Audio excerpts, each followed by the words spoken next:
अच्छा है, क्योंकि हम समझ पाएंगे कि हम हैं कौन। देखिए, जब तक हम ये समझ नहीं पाएंगे कि हम हैं कौन, हम हमेशा बेवकूफी। अरे हरे कृष्णा, वेलकम। जब तक हम ये समझेंगे नहीं हम हैं कौन, तब तक हम बेवकूफ बने रहेंगे। क्या बने रहेंगे? बेवकूफ। और माया हमको बेवकूफ बनाती रहेगी। तो इसलिए बहुत बहुत अच्छा श्लोक है, बहुत इंस्पिरेशनल श्लोक है। हम समझें कि हम कौन है, तो ये बहुत इंपॉर्टेंट है। हम लोग सुनते हैं कि हम शरीर नहीं आत्मा है, लेकिन ये आत्मा का पूर्ण परिचय नहीं है। तो पूर्ण परिचय आत्मा का भगवान के संबंध में है। तो भगवान के संबंध में हम आत्मा का परिचय आज देखेंगे। सबके पास श्लोक है? फोन होगा, एक फोन यूज कर सकते हैं। अच्छा। भगवद गीता 15वां अध्याय श्लोक क्रमांक 7। ममेवांशो जीवलोके ममेवांशो जीवलोके जीवभूतः सनातनः जीवभूतः सनातनः मनः षष्ठानि इन्द्रियाणि मनः षष्ठानि इन्द्रियाणि प्रकृतिस्थानि कर्षति प्रकृतिस्थानि कर्षति ममेवांशो जीवलोके ममेवांशो जीवलोके जीवभूतः सनातनः जीवभूतः सनातनः मनः षष्ठानि इन्द्रियाणि मनः षष्ठानि इन्द्रियाणि प्रकृतिस्थानि कर्षति प्रकृतिस्थानि कर्षति ममैवांशो जीवलोके ममैवांशो जीवलोके जीवभूतः सनातनः जीवभूतः सनातनः मनषष्ठानि इन्द्रियाणि मनः षष्ठानि इन्द्रियाणि प्रकृतिस्थानि कर्षति। प्रकृतिस्थानि कर्षति। बोलिए, बोलना चाहिए। ममैवांशो जीवलोके ममैवांशो जीवलोके जीवभूतः सनातनः जीवभूतः सनातनः मनः षष्ठानि इन्द्रियाणि मनषष्ठानि इन्द्रियाणि प्रकृतिस्थानि कर्षति प्रकृतिस्थानि कर्षति। श्लोकों को देखिए, शब्द का अर्थ देखिए। मम एव अंशो, मेरे ही अंश हैं। इसका अर्थ क्या हुआ? ही का मतलब है किसी और के अंश नहीं है। ये समझ में आ गया? जीव लोके, इस बद्ध जगत में, भौतिक जगत में, जीव भूतः। देखिए, दो प्रकार के जीव हैं, एक है जीव भूत और एक होता है ब्रह्म भूत। तो जीव भूत मतलब जो बद्ध जीव है, जो इस शरीर से आसक्त है, और ब्रह्म भूत मतलब जो मुक्त जीव है। तो यहाँ कह रहे हैं जीव लोक के, इस भौतिक जगत में, जीव भूतः सनातना, जितने भी बद्ध जीव हैं वो सब मेरे ही सनातन अंश हैं। ये लाइन समझ में आ रही? पहले मनश, और क्या कर रहे हैं? वो कह रहे हैं मन षष्ठानि इंद्रियाणि, मन को लेकर के 6 इंद्रियों को एक श्रृंखला, जैसे बेड़ी समझते हैं आप लोग, श्रृंखला मतलब तो बेड़ी, जंजीर, उस तरह से इन इंद्रियों और मन को ढो रहे हैं। कहां ढो रहे हैं? कह रहे हैं प्रकृति स्थानी कर्षति, प्रकृति में स्थित होकर, इस भौतिक जगत में स्थित होकर के। अच्छा, 6 इंद्रिय कौन कौन सी हैं जरा समझ लेते हैं। चाहिए 5 ज्ञान इंद्रियां और 1 मन, यानी कि आंख, कान, जिह्वा, नासिका और त्वचा, ये 5 ज्ञानेंद्रिय हैं, और मन। अब यह क्यों कह रहे हैं खींच रहे हैं? क्योंकि आप जानते हो ये जीव के कंट्रोल में होती नहीं है। ये हर जो इंद्रिय है वह है अपने भोग की तरफ भागती रहती है। तो इस कारण से हमको संघर्ष करना पड़ता है। समझ में आ रहा है ना क्यों संघर्ष करना पड़ता है? आवाज आ रही है ठीक से? ठीक। श्लोक बहुत इंपॉर्टेंट है, तो हम लोग अब आगे इसका पढ़ते हैं। अनुवाद समझ में आ रहा है? भगवान कह रहे हैं कि जितने भी जीव हैं इस जगत में, बद्ध जीव, वह उनके ही अंश हैं और सनातन रूप से अंश हैं। इसके बाद मैं बताना भूल गया, सनातन मतलब शाश्वत। ऐसा नहीं था कि पहले वो अंश नहीं थे और अब अंश बन गए हैं, या ऐसा नहीं है कि अब अंश है और आगे अंश नहीं रहेंगे। बातें समझ में आ रही? सनातन का मतलब ऐसा कोई समय नहीं था कि हम भगवान के अंश ना रहे हों, और ऐसा कोई समय नहीं आएगा कि हम भगवान के अंश नहीं रहेंगे। इसकी व्याख्या अभी टीका में आएगी तो आप क्लियर हो जाएगा। यानी कि ऐसा नहीं सोचना चाहिए कि पहले एक ब्रह्म था, एक लाइट थी, उसे कट करके जीव बने हैं, और उसके बाद अब जीव जो है जब मुक्त हो जाएंगे तो फिर उस रोशनी में मिल जाएंगे। ये धारणा नहीं होनी चाहिए।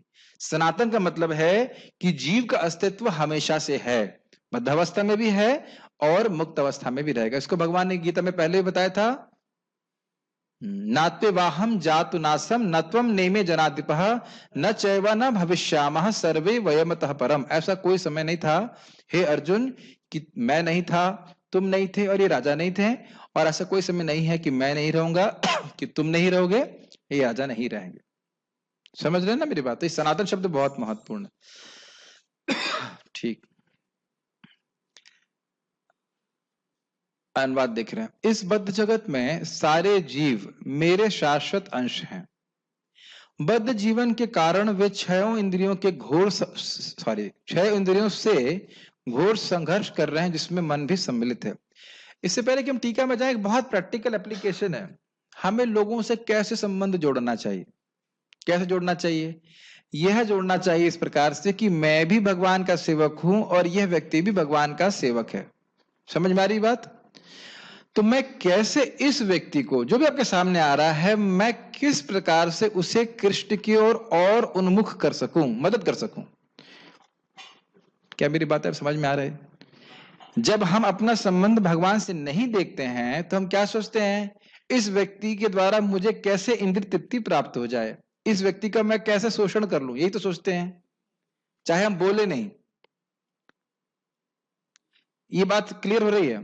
तो जब हम ये समझें कि मैं भगवान का अंश हूं, मुझे इस जगह से कोई मतलब नहीं है, मैं इसका हूं नहीं, और ये मेरे सामने एक व्यक्ति आए, उसकी ड्रेस चाहे कुछ भी हो, स्त्री की हो, पुरुष की हो, गरीब की हो, अमीर की हो, वह भी भगवान कृष्ण का उतना ही अंश है जितना कि मैं हूं। Does it make sense? तो हमारा एक ही बिजनेस है कि जो भी हमारे सामने आए, जारे देखो तारे कहो कृष्ण उपदेश, सीधी सीधी बात। क्योंकि उस उपदेश के द्वारा वह व्यक्ति भगवान के और निकट जाएगा। हमारा आचरण ऐसा हो कि उसे भक्त बनने की प्रेरणा मिले। मान लीजिए हम जप कर रहे हैं, ये बहुत इंपॉर्टेंट है, हम साधना अच्छी क्यों करें? भाई आप साधना अच्छी करोगे तो आपके जीवन में परिवर्तन आएगा, और वह परिवर्तन दूसरे लोग देखेंगे। वो देखेंगे, आप बोलने की जरूरत नहीं, वो अपने आप देखेंगे। और पहला परिवर्तन ये है कि आप सुखी हो जाओगे। दूसरा परिवर्तन ये है कि आप दूसरों का शोषण करने की प्रवृत्ति से मुक्त हो जाएंगे। महसूस कर रहे हैं ना इस बात को?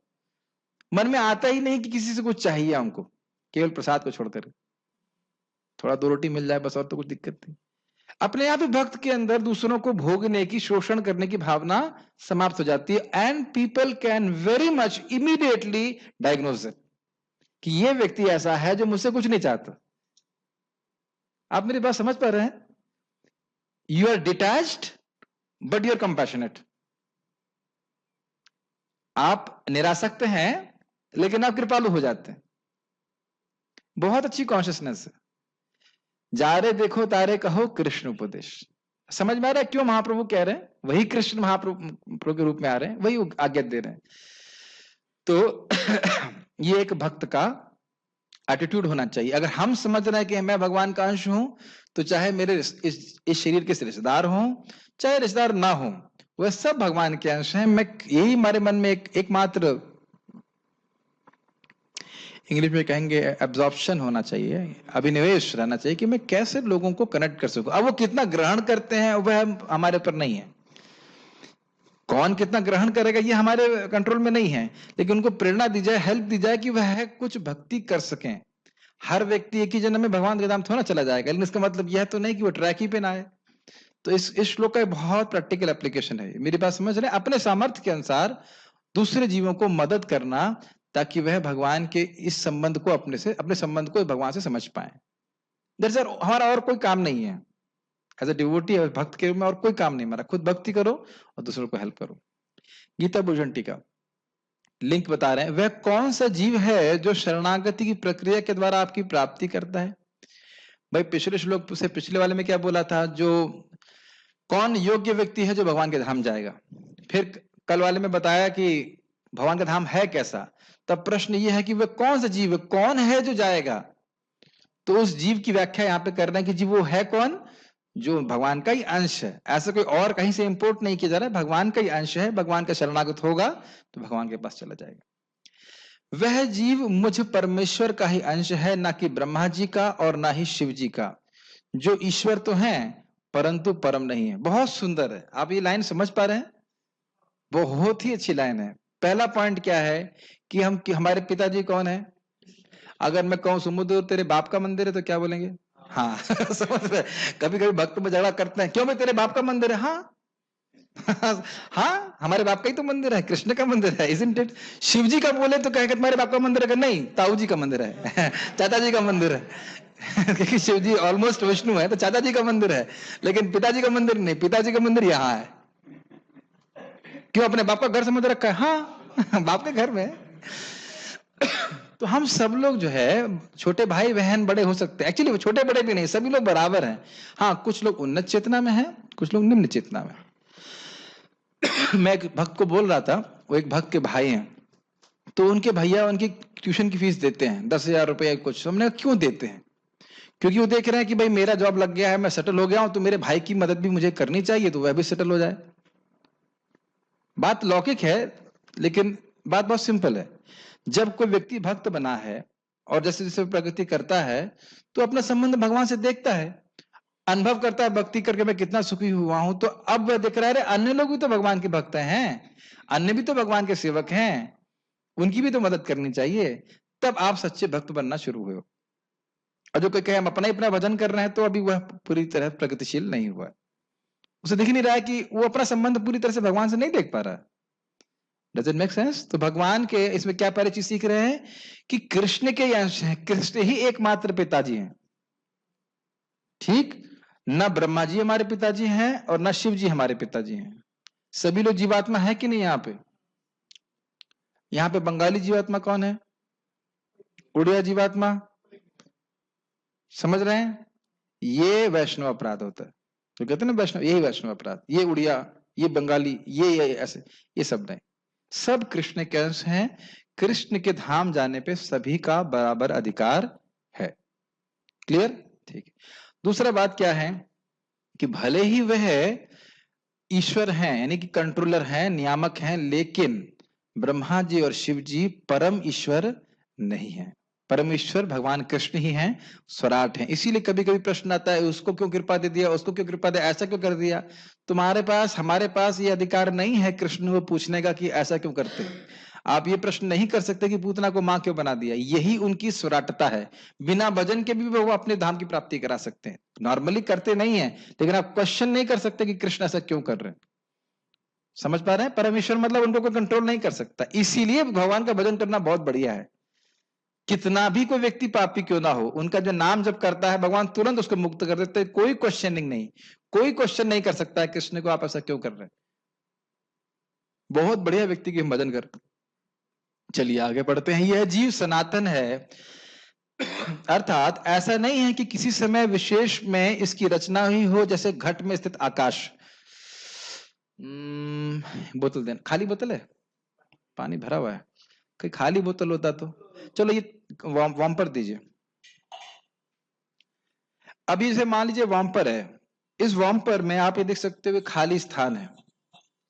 तो ये इस तरह की कुछ लोग बोलते हैं कि जैसे भाई ये आकाश है, यहाँ पे ये घट है, मान के चलो कि घड़ा है, तो इस घड़े के अंदर एक आकाश है, इसे कहते हैं घटाकाश। तो कुछ बेवकूफ लोग ऐसा बोलते हैं कि जीव की तुलना इस घटाकाश से देते हैं। आकाश बाहर भी है, लेकिन इस घड़े से ये ढक गया है। उस प्रकार का जैसे घड़े से आकाश ढक जाए कुछ समय के लिए, उसी प्रकार से जब ब्रह्म माया शक्ति से तो ढक जाता है, तो वह जीव कहलाता है।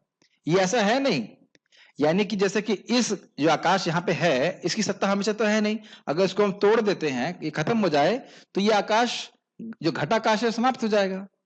घट समझ रहे हैं? घट मतलब घड़ा। तो कुछ लोग ऐसा ही सोचते हैं कि जीव भी घटाकाश की तरह है। प्रभुपाद इस बात को समझाएंगे, कई बार आर्गुमेंट आता है। वो ऐसे बोलते हैं देखो भाई ये घड़ा है, इस घड़े में आकाश है, घड़ा तोड़ दो, खत्म आकाश। लेकिन यहां क्या बात हो रही है कि जीव क्या है? सनातन है। वो घटाकाश की तरह नहीं कि घड़ा तोड़ दिया और आकाश में आकाश विलीन हो गया, ऐसे नहीं है। जीव की सत्ता मुक्ति के बाद भी बनी रहती, इसलिए यहाँ पे सनातन शब्द की व्याख्या हुई। इसलिए घटाकाश की तरह नहीं। मुझे पता है कुछ बातें फिलोसफिकल हैं, जो समझ में आ जाए, नहीं समझ में आए तो छोड़ देना, कोई दिक्कत नहीं। यह जीव इस भौतिक जगत में स्थित है और श्रोत्र आदि 6 इंद्रियों को खींच रहा है, मानो यह उसके पांव की बेड़ियां हों। ये समझ में आता है इसका मतलब? 6 इंद्रियां कौन सी हैं? फिर से याद कीजिए, मन, आंख, नासिका, कान, त्वचा और जीभ।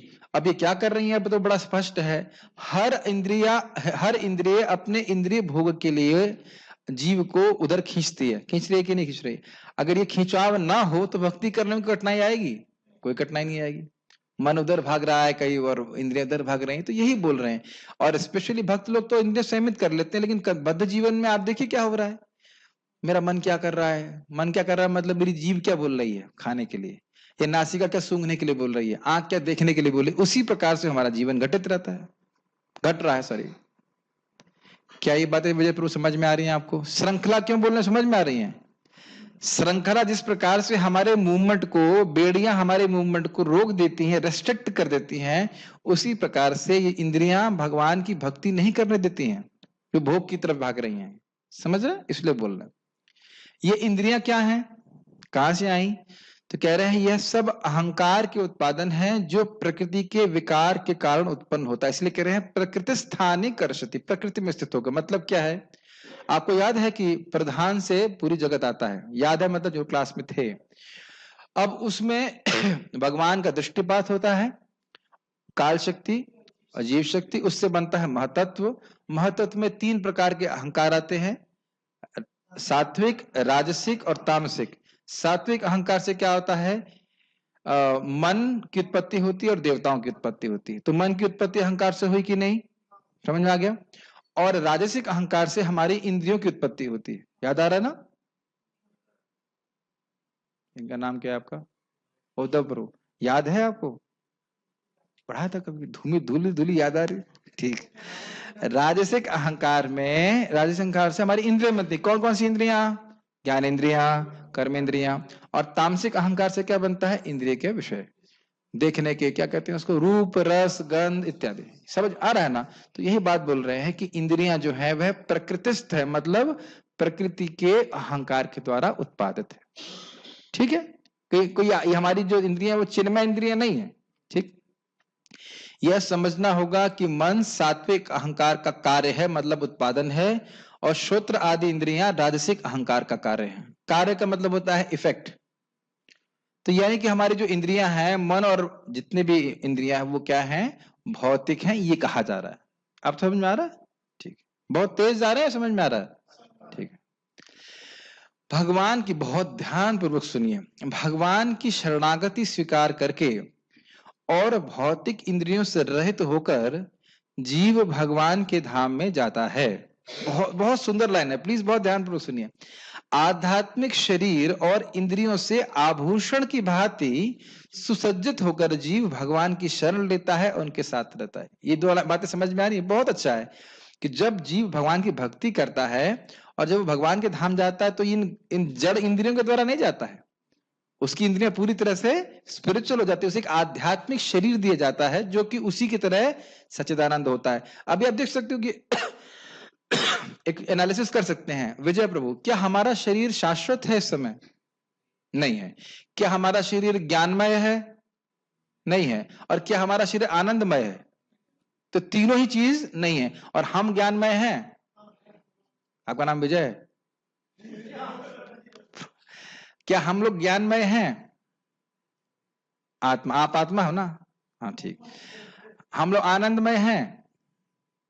ये तो प्रभु आउट ऑफ सिलेबस प्रश्न है। अरे इस कौन का बच्चा भी जानता है। क्यों सानू, आनंदमय है कि नहीं हम लोग? कल इसको ब्रेकफास्ट नहीं देना। आत्मा तो आप कौन है? आत्मा की शरीर है। तो स्वरूपतः हम लोग आनंदमय है ना, तभी तो आनंद चाहते हैं ना, ये तो बात है। और हम लोग, सब लोग शाश्वत हैं, शाश्वत है ना? तो आप देख रहे हैं कि हमारे स्वभाव के या स्वरूप के बिल्कुल विपरीत हमको शरीर दिया गया। तो प्रॉब्लम तो आएगी आएगी। हम लोग बड़े चकित हो जाते हैं कि प्रॉब्लम आ रही। प्रॉब्लम तो आनी ही है। आपके स्वरूप के, मेरे स्वरूप के बिल्कुल विपरीत चीज दी गई है, एकदम विपरीत। एक भी चीज आत्मा की और शरीर की मैच ही नहीं करती, इसीलिए दुखी होता है। तो यहां बोल रहे हैं कि भौतिक इंद्रियों से रहित होकर, मतलब ये जो हमारी जड़ इंद्रियां हैं, उनसे रहित होकर के जीव भगवान के पास जाता है और उसको आध्यात्मिक इंद्रियां दी जाती हैं, जिसके द्वारा वह भगवान की भक्ति के सुख का अनुभव करता है। ठीक है, और ये सब हमारे साथ होने वाला है। ऐसा मत सोचिएगा खाली कहानियां हैं, कहानियां लिखने के लिए टीका नहीं दी जा रही है कि हाँ होता होगा कि उनके संग होता होगा, उनके संग हुआ, प्रभुपाद जी के संग हुआ, अन्य भक्तों के संग हुआ, मेरे संग नहीं होगा। ये ध्यान दीजिएगा, कोई आचार्य आते हैं, मैं फिर से रिपीट कर रहा हूं, वो वैसा मार्ग बताते हैं जिस पे चल करके एक सामान्य जीव भी भगवान की प्राप्ति कर ले। इस भाग्य को ठुकराइए मत। ये प्रभुपाद जी मैं बार बार रोज बोल रहा हूँ, 16 माला का जप जो बोले हैं, 4 नियम का पालन बोले हैं, ये इसीलिए बोले ताकि ये स्थिति में प्राप्त हो जाए, मृत्यु के समय आध्यात्मिक शरीर प्राप्त करके भगवान के धाम चले जाए। ऐसे पहले समझ रहे ना, मजाक करने के लिए आचार्य गण नहीं आ रहे हैं आपको कि झांसा देने के लिए आ रहे हैं, नहीं ऐसे बस हमारे कुछ चेले बन जाएं। They want us to go back to God. वो चाहते हैं कि हम भगवान के धाम चले जाएं। खींच रहे हैं, बस हमें खाली रस्सी पकड़े रहना है। खींच वो लोग रहे हैं, ये हम जो सूरमाला जप कर रहे हैं खाली हम पकड़ रहे हैं, हम चढ़ भी नहीं, हम ऊपर भी नहीं चढ़ रहे, खाली पकड़े हुए हैं। बाकी अब पकड़ना भी छोड़ देंगे तो कौन करेगा। समझ रहे ना, वो कुएं में गिरा आदमी, ऊपर से रस्सी फेंके, कहे हम तुम्हें उठा लेंगे, आप रस्सी बस पकड़े रहो, ये पकड़ भी आप ही लीजिए। तो ऐसा तो नहीं चलेगा, पकड़ना तो हमको पकड़, रस्सी तो कम से कम पकड़े हैं। हम कोई बहुत बड़ी साधना नहीं कर रहे हैं, खाली रस्सी पकड़े हैं, और बाकी सारा कार्य आचार्यगण प्रभुपाद बोलते हैं इस बात को। तुम लोग यहाँ हरे कृष्णा कर रहे हो, मैं गोलोक में हरे कृष्णा कर रहा हूँ, ये हमारा कनेक्शन। स वा एष ब्रह्मनिष्ठ इदम शरीरम मर्त्यम अतिसृज्य ब्रह्माभि संपद्य ब्रह्मणा पश्यति ब्रह्मणा शृणोति ब्रह्मणे वेदम सर्वम। ये कोट कर रहे हैं किस प्रकार से उसको एक आध्यात्मिक शरीर प्राप्त होता है। वह ब्रह्मनिष्ठ जीव मतलब जो मुक्त जीव है, भौतिक शरीर को त्याग कर ब्रह्म की प्राप्ति करता है। ब्रह्म की प्राप्ति मतलब भगवान के धाम को जाता है। वह ब्रह्म के द्वारा देखता है। अब इसका मतलब क्या हुआ, ब्रह्म के द्वारा देखता है मतलब उसकी आंखें अब भौतिक नहीं है, समझ रहे। ब्रह्म के द्वारा सुनता है, क्या मतलब है, उसकी अब भौतिक कान नहीं है, वो अब असीमित सुख का अनुभव करने वाले कानों से युक्त है, और सभी कुछ ब्रह्म के द्वारा अनुभव करता है, यानी उसका मन, इंद्रियां, सब कुछ स्पिरिचुअल चिन्मय हो जाता है। और देखिए मुझे अच्छी बात ये लगती है कि हम लोगों को हवा में नहीं बोल रहे हैं, श्रुति का वाक्य है, वेद वाक्य है, इसलिए इस पर विश्वास करना ही चाहिए। वसंत यत्र पुरुषः सर्वे वैकुंठ मूर्तयः ये निमित्त निमित्तेना धर्मेणा आराधयन हरिम। वैकुंठ लोक में सारे निवासी पुरुषोत्तम भगवान के समान आकृति वाले होते हैं। वे सभी इंद्र तृप्ति की इच्छाओं से रहित होकर भगवान की भक्ति में लगे रहते हैं। तो आप देखिए भगवान कितने अच्छे स्वामी हैं। कोई व्यक्ति इस जगत में सुंदर होता है तो क्या चाहता है, मैं सबसे सुंदर दिखूं। यस, है ना। लेकिन भगवान सबसे सुंदर हैं, लेकिन अपने रूप को अपने दासों को भी दे रखा है। अभी फिर बृहद भागवतामृत की बात आती है, वैकुंठ में गोप कुमार जाते हैं और वैकुंठ के जस्ट मतलब जो उनको लेके गए थे, कहते हैं अभी हम भगवान को बता के आते हैं आपको, आपके बारे में, आप यहाँ वेट कीजिए। तो इतने में अन्य पार्षद भगवान से मिलने आते हैं और वो भगवान एकदम भगवान जैसे लगते हैं, तो वो उनको प्रणाम करते हैं, वो सोचते हैं यही भगवान है, प्रणाम करते हैं और उनको कहते हैं भगवान की जय हो, भगवान की जय। कहते हैं नहीं नहीं नहीं नहीं नहीं, हम तो सेवक है, ऐसा मत बोलिए, हम तो सेवक है, हम लोग भगवान नहीं है। फिर जब वो आगे जाके देखते हैं कि भगवान के यहाँ पे वक्षस्थल पे ये कौस्तुभ मणि और शिरवस्त्र का चिन्ह है, ऐसे करके फिर और भगवान की सुंदरता देखते हैं। तो भगवान कितने अच्छे स्वामी हैं कि अपने खुद के स्वरूप को अपने दासों को देके रखते हैं। ऐसे ही फिर उसके आगे जाकर अयोध्या जाते हैं तो वहां शत्रुघ्न को देखते हैं। शत्रुघ्न जो है भरत जी के, हाँ शत्रुघ्न भरत जी के संग, तो वहां भी प्रणाम करना चालू कर देते हैं, अरे आप ही भगवान है, आप ही भगवान है। फिर वो कहते हैं नहीं नहीं नहीं नहीं नहीं, मैं भगवान नहीं, मैं तो सेवक हूँ। तो फिर आगे जाकर भगवान श्री राम से मिलते हैं। तो कहने का अर्थ ये है कि भगवान बड़े उदार हैं, वो ही नहीं चाहते कि बस मैं ही सुंदर दिखूं, मेरे सेवक सुंदर ना दिखे। तो यहाँ पे से कहने का क्या अर्थ है, कहने का अर्थ ये है, क्यों कोट किया गया है कि भगवान अपने ही समान सुंदर दिव्य चिन्मय शरीर अपने सेवक को देते हैं ताकि वह उस चिन्मय शरीर से, आध्यात्मिक शरीर से उनकी सेवा कर सके। इसी के लिए मानव जीवन है, नौकरी करने के लिए नहीं है। लेकिन अब समझ में नहीं आता लोगों को, 2 4 5 10 हजार 20 हजार के लिए आदमी कितना मेहनत कर रहा है। कोई बात नहीं, करो, इस जन्म में समझ में नहीं आएगा, इस जन्म में समझना शुरू करेंगे, हो सकता है अगले जन्म तक समझ में आ जाए, और नहीं तो अगला जन्म भी तो है।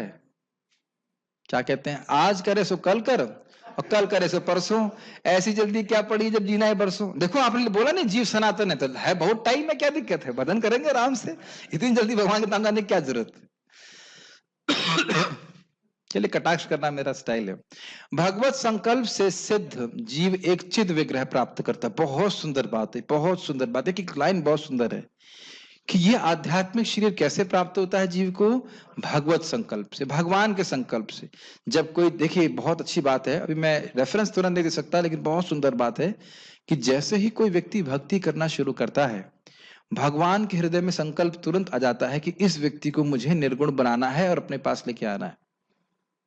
मैं फिर से रिपीट कर रहा हूं, जैसे ही कोई भक्ति करना शुरू किया है, तुरंत भगवान के मन में संकल्प आ जाता है। इसने हरे कृष्ण मंत्र बोला है, इसको मैं चिन्मय बनाऊंगा, इसको बनाऊंगा मतलब तुरंत नहीं बनाते हैं, लेकिन अब क्रमशः उसको मैं पूरी तरह मुक्त कर दूंगा और इसे अपने पास लेके आऊंगा।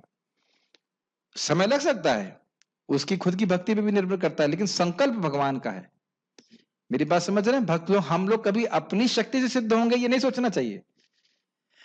हम भगवान की कृपा, उनके संकल्प सिद्ध होंगे, और संकल्प तब होगा जब हम भक्ति करेंगे। Make sense?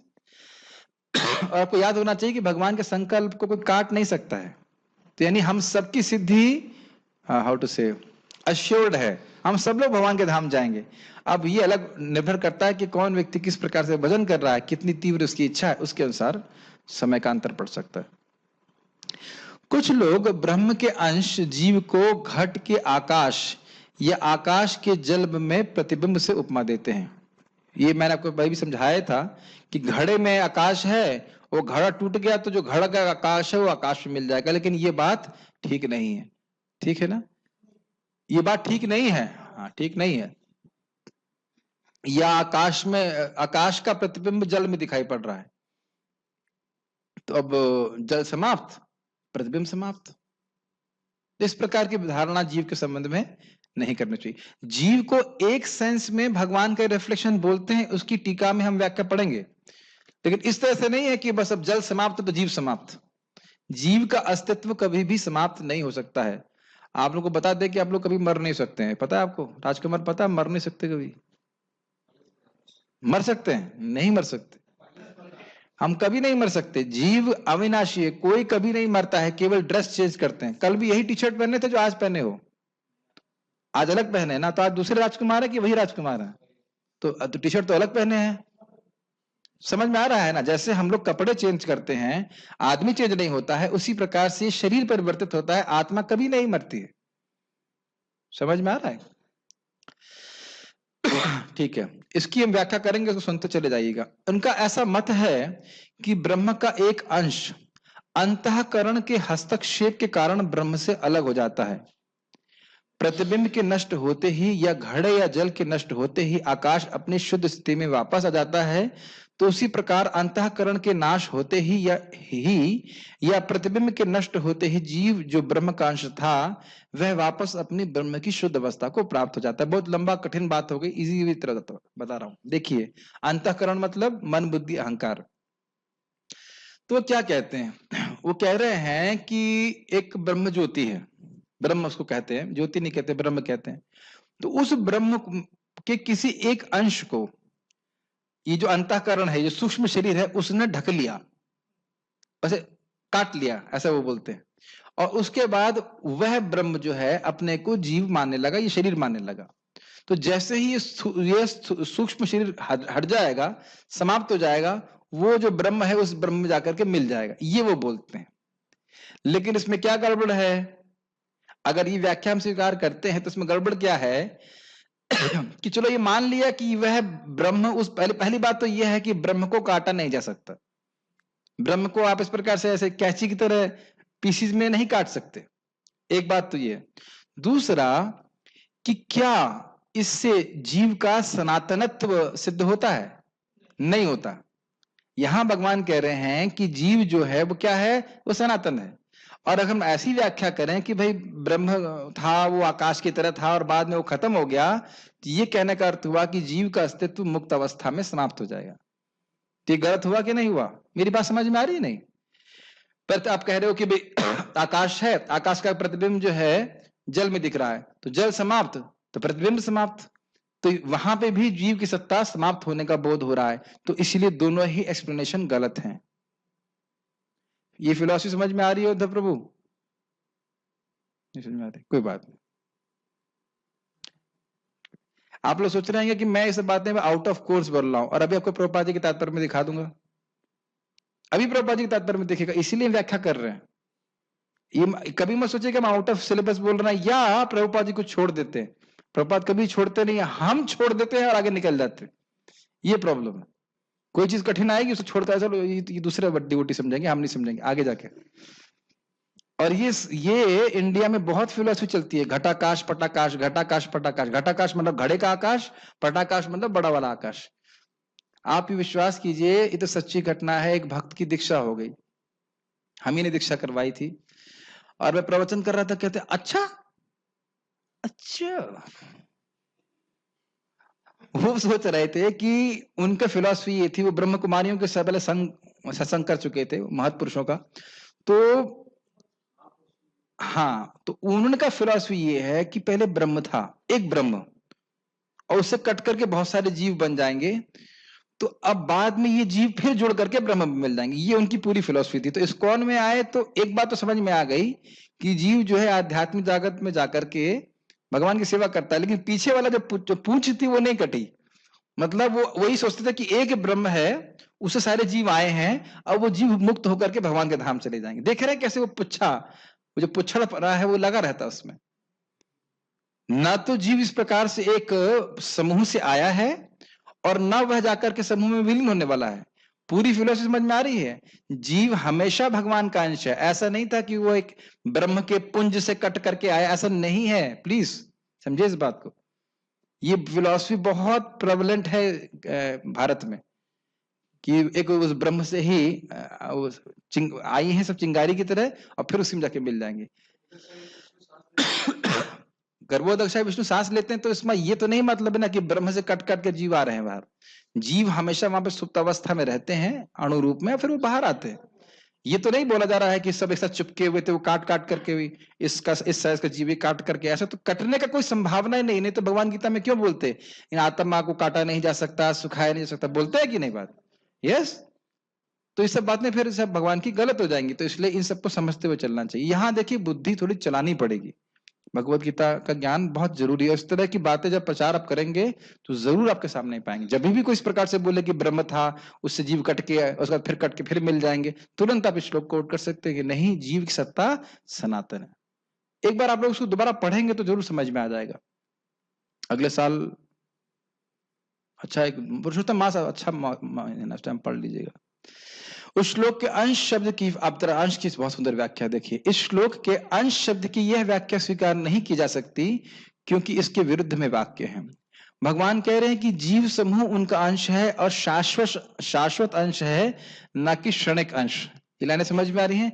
जितने भी जीव हैं वह व्यक्तिगत रूप से भगवान के अंश हैं, और ऐसा नहीं है कि पहले नहीं थे या बाद में नहीं रहेंगे। ये बात बोली जा रही है। इसलिए आप ये नहीं कह सकते कि भगवान से कट कट करके जीव आए हैं, या जीव जाकर के भगवान वापस में मिल जाएंगे। ठीक, क्लियर? ब्रह्म के परिच्छेद और प्रतिबिंब के दोनों वाद जो ब्रह्म के जीव के रूप में परिणत होने की व्याख्या करने का प्रयास करते हैं, वे देहिन और अस्मिन आदि की व्याख्या से ही खंडित होते हैं। यही बात हो रही है। परिच्छेद मतलब ब्रह्म को काट दिया। बात चल रही थी ना कि ब्रह्म कट गया और वह घटाकाश के रूप में हो गया, घड़े में आकाश के रूप में हो गया। समझ में नहीं आ रहा? सारी बात टफ हो रहा है, थोड़ा टफ हो रहा है, मुझे पता था ये टफ होगा। और या फिर ब्रह्म के प्रतिबिंब के रूप में जीव है, ये दोनों ही बात गलत है, क्योंकि इससे जीव की सनातनता नष्ट होती है। जीव सनातन रहता है। भगवान क्या बोलते हैं? देहिनो अस्मिन् यथा देहे कौमारम यौवनम जरा तथा देहांतर प्राप्ति धीरस तत्र न मोहयति। वो आत्मा हम आत्मा अपने शरीर के परिवर्तन को देख रहे हैं। बचपन वाला शरीर था, अब तो दूसरा शरीर है, उसके बाद आगे परिवर्तन हो रहा है, लेकिन इस पूरे परिवर्तन में आत्मा अपरिवर्तनशील रहती है। ये समझ में आता है ना श्लोक? तो उसी से समझ लेना चाहिए कि आत्मा का अस्तित्व कभी भी नष्ट नहीं होता और कभी भी इसका सृजन नहीं होता। हाँ, ये समझ में इसलिए नहीं आ सकता क्योंकि ये लोग, ये बात ही गलत है। वो कह रहे हैं कि देखिए आकाश है, आकाश का प्रतिबिंब रिफ्लेक्शन जल में आता है, जल समाप्त, रिफ्लेक्शन समाप्त। तो अब ये कह रहे हैं कि जो सूक्ष्म शरीर को वो जल के स्थानीय मान रहे हैं, जैसे जल है वैसे सूक्ष्म शरीर है, तो उस अंतःकरण में ब्रह्म का रिफ्लेक्शन हो रहा है, इस कारण से वह जीव के रूप में दिख रहा है। जैसे सूक्ष्म शरीर नष्ट कर दोगे वो ब्रह्म में मिल जाएगा। तो दोनों ही बात में क्या कह रहे हैं, जीव की सत्ता को वह सनातन होने से रोक रहे हैं, जबकि जीव की सत्ता है, एग्जिस्टेंस है, वो सनातन है, वो कभी नष्ट नहीं होता है। आप समझ आ रहा है? ठीक है। अब किस प्रकार से हम प्रतिबिंब का यूज कर सकते हैं वो देखिए। प्रतिबिंब के सादृश्य से व्यक्ति उसके मूल स्वरूप को समझ सकता है यदि वह उसके मूल को बड़ी ही ध्यानपूर्वक समझने का प्रयास करे। जैसे जल में किसी वस्तु के प्रतिबिंब को देखकर उस वस्तु का अनुमान किया जा सकता है, इसलिए जीव को ब्रह्म का उपसर्जन कहा जा सकता है और इस कारण से जीव को ब्रह्म का अंश कहा जाता है। अब देखिए कितना सुंदर बात बोल रहे हैं प्रभुपाद जी से, कई बार बोले हैं वो। क्या यहां पर कहा जा रहा है कि अगर आप किसी वस्तु के रिफ्लेक्शन को देखते हो, रिफ्लेक्शन को क्या बोलेंगे हिंदी में, प्रतिबिंब, तो उसको देख करके मूल वस्तु का अंदाज आप लगा सकते हो। तो भगवान कृष्ण का रिफ्लेक्शन जीव है। किस अर्थ में? कि जैसे भगवान सच्चिदानंद हैं उसी प्रकार से जीव भी सच्चिदानंद है। तो जीव का अध्ययन करके हम भगवान का अनुमान कर सकते हैं। सुने हैं ना प्रभुपाद, कई बार बताए हैं कि यदि आपको भगवान को समझना है तो पहले आपको जीवात्मा को समझना होगा। ये तो आप सुने ही हैं। एक और जगह प्रभुपाद उदाहरण देते हैं, दो उदाहरण, चिंगारी का और अग्नि का। चिंगारी में गुण की दृष्टि से वही गुण हैं जो अग्नि के हैं, तो अगर आप चिंगारी का एनालिसिस करते हैं तो अग्नि का हम ठीक ठीक अंदाजा लगा सकते हैं। और समुद्र की बूंद का अगर आप एनालिसिस करते हो तो आप समुद्र के जल का भी विश्लेषण कर सकते हो। लेकिन क्या चिंगारी अग्नि बन जाती है? क्या समुद्र का जल समुद्र बन जाता है? ये सब नहीं होता है। Does it make sense?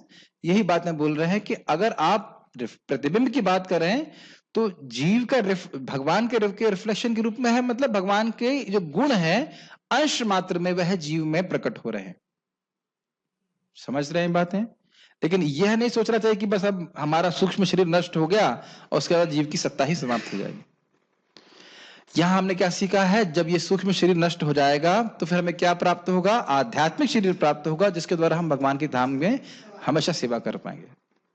सिद्धांत सीखना बहुत जरूरी है, समझना बहुत जरूरी है। कभी कभी सिद्धांत भी सीखना चाहिए कि नहीं? अब ये बहुत सुंदर है। जैसे यदि यह कहा जाए कि चंद्रमंडल का शतांश शुक्र मंडल है, तो उसका अर्थ यह हुआ कि उसमें चंद्र की तुलना में 1/100 गुना ही प्रकाश है, परंतु वह चंद्रमा का वास्तविक अंश नहीं है। ये क्यों बोल रहे हैं?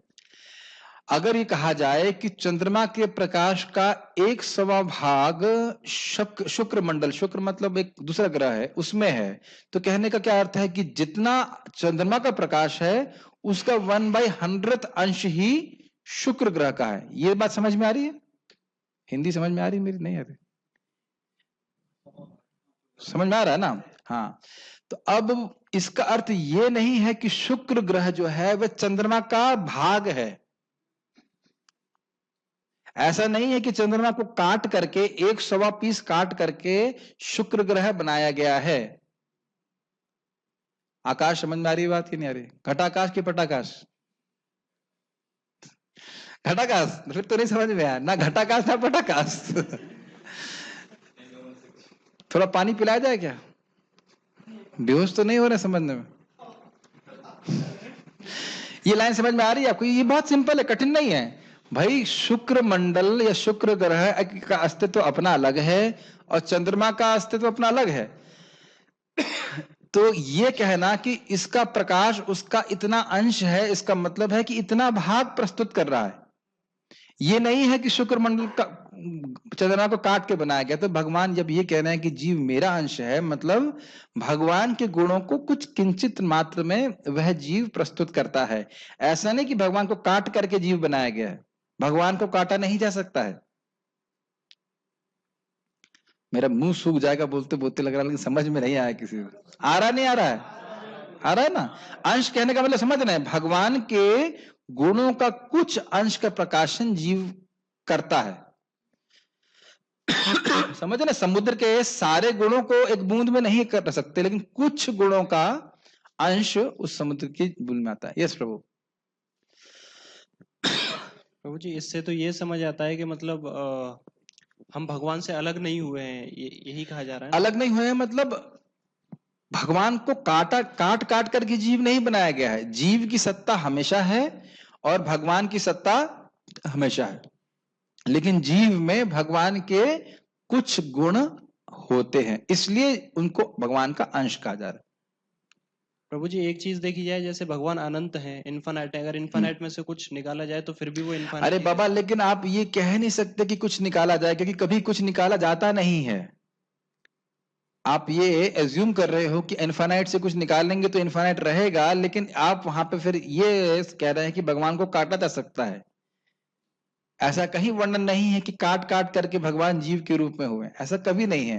ये वेदांत सूत्र में स्पष्ट लिखा गया है कि जीव और भगवान दोनों ही शाश्वत है, इसीलिए भगवान बोल रहे हैं सनातन। देखिए, आप उदाहरण तब दे सकते हैं जब सिद्धांत स्थापित हो, सिद्धांत को समझाने के लिए। सिद्धांत स्थापित करने के उदाहरण नहीं दे सकते आप। ये आपकी बात सही कि भगवान से बहुत कुछ चीजें आती हैं, भगवान भगवान ही रहते हैं, लेकिन यह नहीं बोला जा रहा है कभी कि जीव भगवान को काट काट करके जीव बनाए गए। ये कभी नहीं बोला जा रहा। ये इन लोगों की अपनी एक धारणा है मायावादियों को। पता है क्यों? आप जानते हैं क्यों? क्योंकि कुछ लोग चाहते हैं कि वो भगवान बन जाएं, तो उन्हें कन्विंस करने के लिए वो बोलते हैं कि बस अब आपको अपनी अज्ञान नष्ट करना है, उसके बाद घटा प्रकाश पटाकाश, आप ही आकाश है, आप ही ब्रह्म है। ठीक है? हाँ, ये समझ में अंश वाला बात क्या बोल रहे हैं? अंश होने का अर्थ है कि एक वास्तविक वस्तु किसी विशेष स्थान पर रहती है। ब्रह्म शक्तिमान है और उसकी शक्ति भी वास्तविक है, यानी कि जीव भी वास्तविक है। ऐसा नहीं कि खाली एक ब्रह्म है कि जीव है, वाकई जीव है, और वह ब्रह्म यानी परब्रह्म यानी भगवान कृष्ण की शक्ति, वो भगवान है और जीव है, इन दोनों की सत्ता एग्जिस्टेंस हमेशा बनी रहती। ब्रह्म की शक्ति जीव है, इसको भगवान के पहले के वाक्य से समझा जा सकता है। यथा इतस्तु अन्याम प्रकृति विद्धि में पराम जीव भूताम। ये जितने भी जीव हैं ये भगवान की उत्कृष्ट प्रकृति है, इनको जीव जानो। ये 7.5 में बोले थे ना भगवान कि ये जो भूमि रपन अलो वायु खम मनो बुद्धि रे बचा, ये सब जड़ प्रकृति है, और इससे परा प्रकृति कौन सी है? जीव भूतम। ये मेरे अंश है, मेरी प्रकृति है, परा प्रकृति। यस, तो यानी यहाँ पे क्या कह रहे हैं कि जीव भगवान की शक्ति है, भगवान का अंश है, मतलब भगवान के कुछ गुण उसमें प्रकाशित हो रहे हैं, उसकी सत्ता हमेशा रहती है और भगवान की सत्ता हमेशा रहती है। ये बात समझ में आ रही है? ऐसा कभी नहीं है कि वो मिलने वाले हैं। क्या प्रश्न है? अरे भाई, बात में मायावाद और ब्रह्मवाद में क्या अंतर है? देखिए, ब्रह्मवाद में एक दार्शनिक ब्रह्म का चिंतन करता है, निर्विशेष ब्रह्म का, लेकिन वो भगवान कृष्ण के बारे में कुछ नहीं बोलता। लेकिन मायावादी क्या बोलते हैं? वो कहते हैं कि जब भगवान कृष्ण यहाँ पे आते हैं तो वो कौन है? वो जो ब्रह्म है वह सतोगुण का संग करता है और उस कारण से अब वह कृष्ण के रूप में प्रकट होता है। तो ऐसा लग रहा है वो कृष्ण का गुणगान कर रहे हैं, लेकिन क्या गुणगान है? ये नितांत अपराध है भगवान के प्रति। भगवान जब यहाँ पे आते हैं तो अपने चिन्मय विग्रह को अपनी इच्छा से प्रकट करते हैं। आपको पता है ना, स्वप्रकाश विग्रह कल बात हुआ था। जैसे सूर्य अपनी शक्ति से प्रकट करता है, ऐसा नहीं कि कोई कहे कि भाई देखो सूर्य जब आता है तो यहाँ जो हमारा बड़ा वाला पावर हाउस है ना, वहां से हम करंट भेजते हैं, तो यह अपराध होगा ना सूरज के प्रति, है ना अपराध? सूर्य तो अपनी शक्ति से प्रस्तुत हो रहा है। तो ये लोगों को धोखा देने वाली बात है। तो मायावादी क्या कहते हैं कि भगवान का नाम, रूप, गुण और लीला, ये जो कुछ भी है यह माया के द्वारा सृजित है। अच्छा है, सत्वगुण का है, अच्छा हम भी अच्छा मान रहे हैं, लेकिन उसको निर्गुण नहीं मानते हो। लेकिन तो ये मायावाद है। ब्रह्मवादी जो है वह भगवान के बारे में कुछ बोलता नहीं है, वह केवल ब्रह्म का ध्यान कर रहा है। जैसे सुखदेव गोस्वामी थे, वह भगवान का अपराध नहीं कर रहे हैं, केवल वो निर्विशेष ब्रह्म के बारे में जानते, वहीं तक ध्यान उसका चल रहा है, भक्तों का संग करते हैं तो वह मुक्त हो जाते हैं, लेकिन भगवान के अपराधी नहीं। लेकिन मायावादी लोग भगवान को ब्रह्म के अधीन मानते हैं, मतलब निर्विशेष ब्रह्म के अधीन। ठीक है, अब इसको ले सकते हैं। और कौन सा प्रश्न है? अभी पहले पूरा कर लेते हैं, तो क्लास पूरा नहीं हो पाएगा। जीव भगवान का अंश इसलिए कहलाता है क्योंकि भगवान के कुछ गुण उसमें हैं, लेकिन वो भगवान के अंदर से नहीं आता है। Yes, this is the point, कि वह जैसे कि समुद्र का जल समुद्र के कुछ गुण लेकर रहता है, लेकिन इसका अर्थ यह नहीं है कि उसकी सत्ता समाप्त हो जाती है। कभी भी वो बोलते भी हैं, बूंद जो है समुद्र में मिल जाती है। अरे फिर भी बूंद रहती है कि नहीं रहती है? ऐसा तो नहीं है बूंद जाकर के गायब हो जाती। समझ रहे? तो इसी प्रकार से भगवान का अंश है, भगवान के इसमें गुण है, लेकिन उसकी व्यक्तिगत सत्ता जीव की हमेशा बनी रहती है। यस। क्या जीवात्मा बिना शरीर के रह सकता है? नहीं। जब भौतिक जगत में रहता है तो उसे स्थूल और सूक्ष्म शरीर दिए जाते हैं, और जब आध्यात्मिक जगत में रहता है तो उसको आध्यात्मिक जन्म शरीर। हाँ, अगर ब्रह्म में लटक गया तब ऐसा हो सकता है। ब्रह्म ज्योति में अगर लटक गया तो उसको कोई ना आध्यात्मिक शरीर मिलेगा ना भौतिक शरीर मिलेगा, कुछ भी नहीं मिलता। ब्रह्म ज्योति में कुछ नहीं मिलता, सूक्ष्म शरीर भी नहीं, स्थूल शरीर में लटके रहो आत्मा की तरह, जैसे भी पता नहीं। और इसीलिए बड़ी इसको, इसीलिए भक्त लोग नरक कहते हैं। नरक से भी क्या, कैवल्यम नरक आए थे, क्योंकि कृष्ण की सेवा करने को नहीं मिलता है। देखिए, जीव सेवा करके ही सुखी रह सकता है, उसका स्वरूपगत लक्षण है।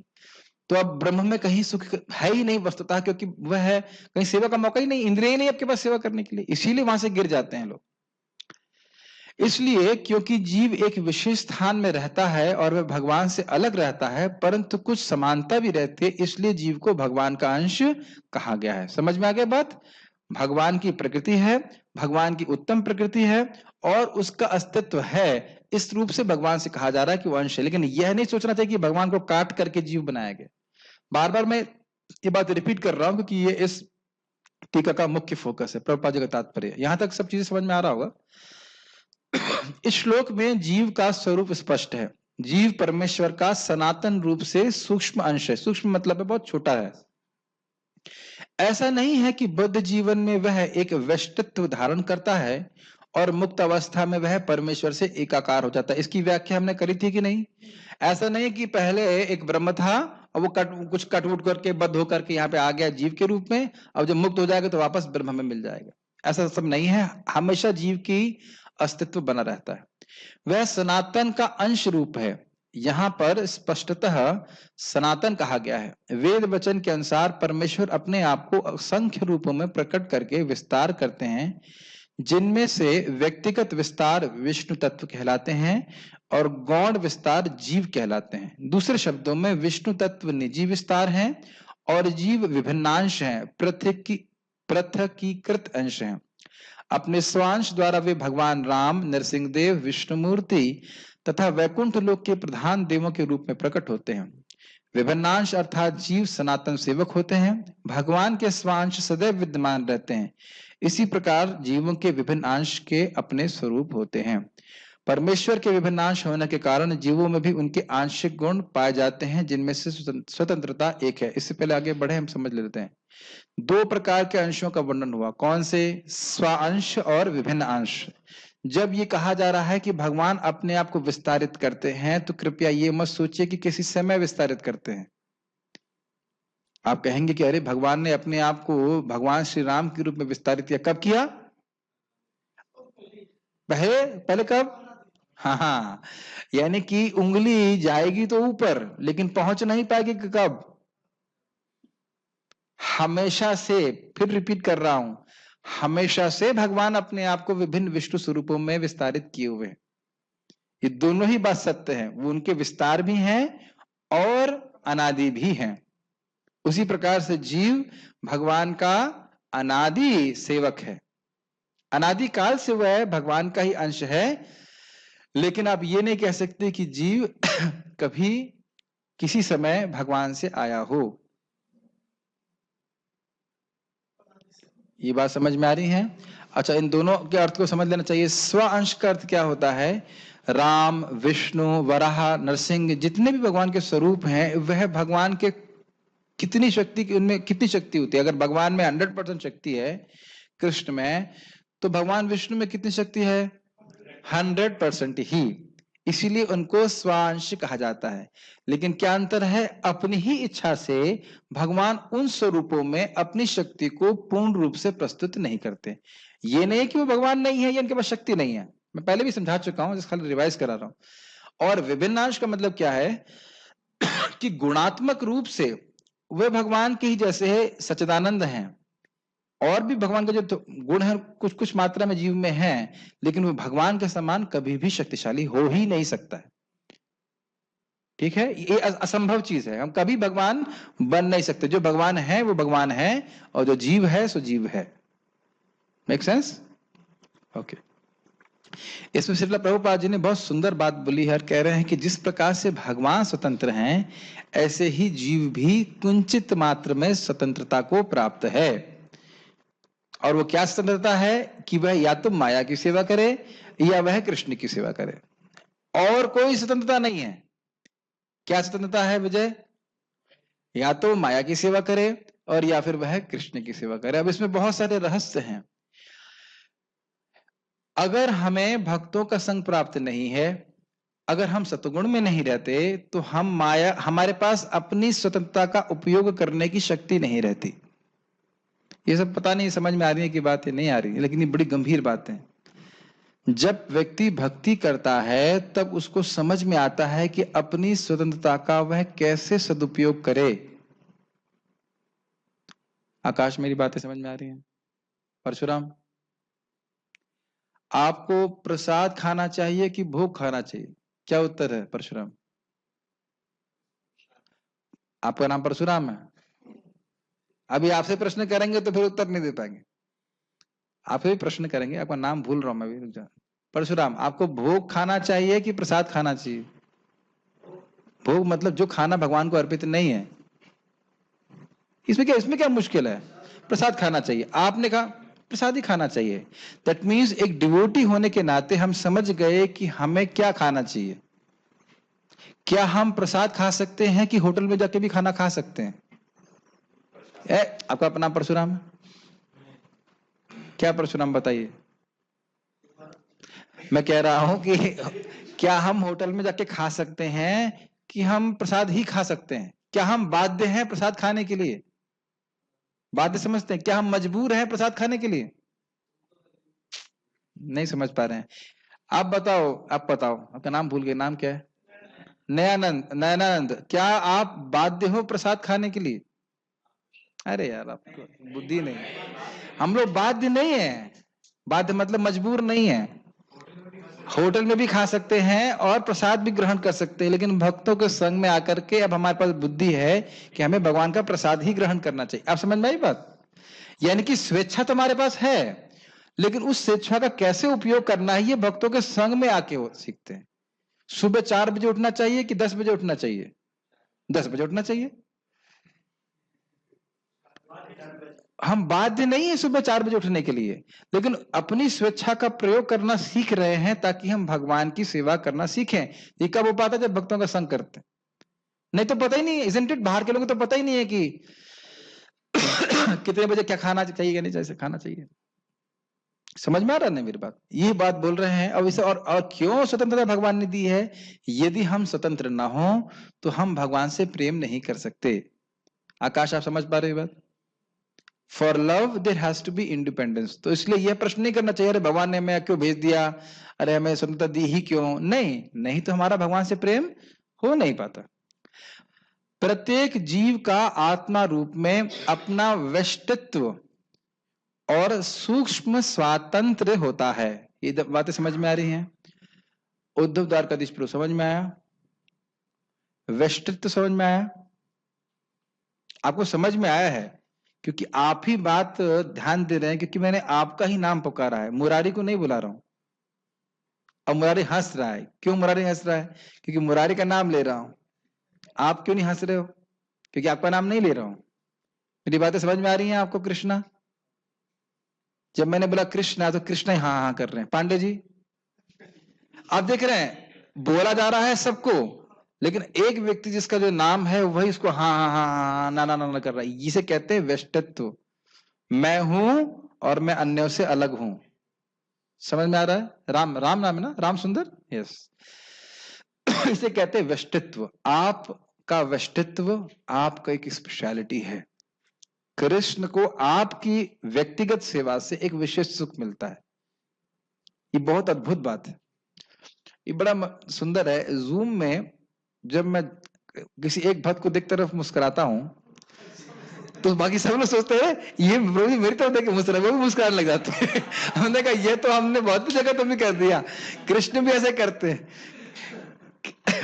अभी मैं कल पढ़ रहा था कि द्वारका में सारी रानियां कृष्ण को खिलाने के लिए चलती हैं और हर रानी सोच रही है कि मैं खिला रही हूं सबसे पहले। ऐसे गोपियां भी सब दौड़ते हैं कृष्ण को खिलाने के लिए और हर गोपी यही देख रही है कि मैं ही खिला रही हूं, बाकी लोग नहीं खिला पा रहे और कृष्ण खा भी रहे सबके सब। तो जब जूम ऐसा कर सकता है तो कृष्ण क्यों नहीं कर सकता? कितना सुंदर। आप सोचिए आप कृष्ण संग बैठे हैं और आप ये देख रहे हो कि केवल कृष्ण मेरे से ही खा रहे हैं और देखो बाकी लोग से तो खा ही नहीं रहे। हम सब मान लो ग्वाल बाल हैं और कृष्ण की तरफ दौड़ रहे हैं। फर्स्ट कौन आएगा? हर आदमी फर्स्ट आएगा और बाकी सब लोग पीछे होंगे। मैं भी कृष्ण को पहले छूंगा और ये भी कुणाल भी छुएगा सबसे पहले और प्रभु जी भी छुएंगे और समुद्र प्रभु छुएंगे और सबको लगेगा कह रहे बाकी लोग तो पीछे रह गए। कृष्ण इतना प्रेम कर सकते हैं, इतने पर्सनल हैं, तो कौन मायावादी बनना चाहेगा? मूर्ख होगा जो मायावादी बनना चाहिए। ठीक है। और सूक्ष्म स्वातंत्र का मतलब क्या है? या तो हम कृष्ण के संग सेवा करना चाहें या फिर माया की सेवा करना चाहिए। माया के पुरस्कार देती है जूता। जूता समझते हैं ना, जूते से मारता वो। और कृष्ण क्या करते हैं? कृष्ण प्रेम देते हैं। ठीक है। जो हम जूता खाने की स्वतंत्रता है या फिर प्रेम स्वीकार करने की। इसी स्वातंत्र के दुरुपयोग से जीव बद्ध बनता है और उसके सही उस उपयोग से वह मुक्त बनता है। ये लाइन समझ में आ रही है? ये सारी ट्रेनिंग किस लिए है? ये श्रवण क्यों किया जा रहा था? कि हम सीखें कि हम अपनी स्वतंत्रता का प्रयोग कैसे करते हैं। अगर हमने वैष्णव संग किया है, भक्तों का संग किया है, तो पहली चीज ये है कि इतनी अकल आ जानी चाहिए कि हमें करना क्या है। अगर इतनी अकल नहीं आई है तो मतलब ये हमने ठीक से संग किया नहीं। क्या खाना है, कब सोना है, कैसे बोलना है, क्या बोलना है, क्या श्रवण करना है, ये सब अक्ल हमको आनी चाहिए। इसी के लिए भक्त सत्संग किया जाता है। और इसमें मुझे बहुत हंसी आती है। हम प्रभु जी के गांव में गए थे, एक व्यक्ति ने 35 भागवत कथा कराई, 35, और फिर भी रिसर्च चल रही थी कि भगवान कौन है। Can you imagine? 3 घंटा गुणा 7 हो ना, 21 घंटे, 21 घंटे की एक कथा गुणा 35, कितना घंटे हो गए पता नहीं, 350 400 घंटे हो गए। 400 घंटे कथा सुनने के बाद व्यक्ति को ये रिसर्च चल रही है कि भगवान कौन है। मतलब रामायण हो गई, उसके पूछ रहे राम कौन है। तो ये आप देख सकते हैं कि यह है वैष्णव संग नहीं हुआ, यह प्रवचन सत्संग नहीं हुआ। दोनों ही अवस्थाओं में वह भगवान के समान ही सनातन होता है। समझ में? मैं मन से तो नहीं बोल रहा था ना, प्रभुपाद बोल रहे हैं ना इस बात को कि जीव कभी भी सृष्ट नहीं है, उसका अस्तित्व हमेशा रहता है। मुक्त अवस्था में वह इस भौतिक अवस्था से मुक्त रहता है और भगवान की दिव्य सेवा में निरत रहता है। इंद्रियां आध्यात्मिक होती हैं, भगवान के संग हमेशा रहकर सेवा कर रहा है। बद्ध जीवन में प्रकृति के गुणों द्वारा अभिभूत होकर वह भगवान की दिव्य प्रेमा भक्ति को भूल जाता है। मतलब वो भूल जाता है कि वह है कौन। क्या याद रहता है? मैं देवदत्त हूं, सोमदत्त का बाप हूं और मुझे ये सब काम करने हैं। यही याद रहता है कि नहीं? मैं राम सुंदर हूं, मेरे पिताजी ये हैं, मुझे नौकरी करनी है, 50,000 कागज के नोट छपवाने हैं और एक काम करना है। कटाक्ष तो हम करेंगे ही, आप जानते हैं। इसी में पूरा जीवन बीता जा रहा है। कौन कौन समझ रहा है कि मैं कृष्ण का भगवान का अंश हूं, मुझे भगवान के पास वापस जाना है। राजकुमार, आपके लड़के को आपके संग रहने में कुछ पेमेंट करना पड़ता है? आपके बच्चे जो हैं वो आपके संग रहते समय कुछ पेमेंट करने पड़ता है? ऐसे ही रह लेते हैं आपके संग? क्यों रह लेते हैं अपने से? आपने आपके बच्चे आपके संग आराम से क्यों रह लेते हैं?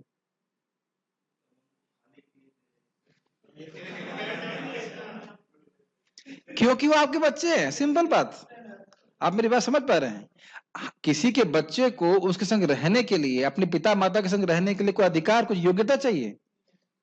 यही तो हम लोग गधे, मैं ऐसे शब्द यूज नहीं करना चाहता, हम गधों को समझ में नहीं आ रहा है। अब इंक्लूडिंग माई सेल्फ, कि भगवान के धाम जाने की कोई योग्यता नहीं चाहिए, केवल इतना योग्यता होना चाहिए कि मुझे भगवान के धाम जाना है। ये सारी साधना इसलिए कर रहे हैं ताकि हम जाना चाहें। मोस्ट ऑफ द टाइम तो हम जाना ही नहीं चाहते, या एटलीस्ट इस जन्म में नहीं जाना चाहते। केवल कृष्ण की सेवा करनी पड़ेगी, अपने लिए कोई टाइम नहीं रहे यार, no private time for myself. ये सब भावना हमारे मन में रहती है, ये डर रहता है। लेकिन भक्त बहुत उत्साहित रहता है। मैं आज बहुत उत्साहित था, हमने कहा कभी भी जाएं, जाएंगे तो ना इस जन्म में जाए, अगले जन्म में जाए, कहीं पे भी जाए, अपना काम है भक्ति करना। अब वो कब कृष्ण लेके जाएंगे वो उनके ऊपर है, और जिस दिन लेके जाएंगे उस दिन तो 1 सेकंड लगेगा।